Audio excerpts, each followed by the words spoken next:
What's up everyone, it's Hanabi and you're watching Tiny Techniques at Rediscover Center. In this video, we'll be looking at tiny techniques for making holes through our materials. There are different ways to pierce holes through our materials, some of which we've already covered in this video that we previously created. But in this one specifically, we'll be looking at how to make holes using screwdrivers. Screwdrivers are made for applying screws to our projects or tinkering with toys or appliances, but it can also be useful for punching holes in our materials.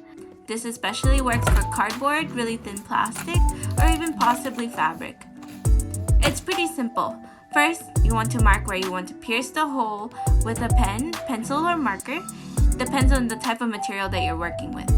Then, you hold the material flat on the surface. Then, once you're ready, you push the screwdriver down through your material.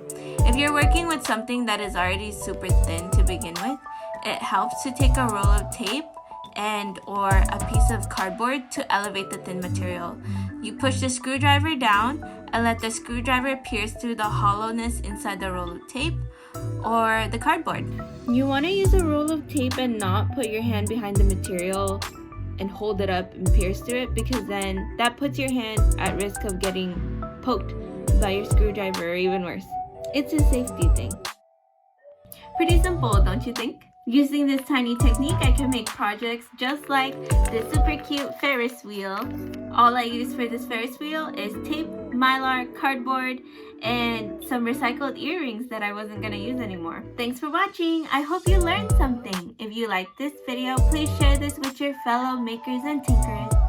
Don't forget to subscribe to our channel and visit rediscovercenter.org to learn more about our programs.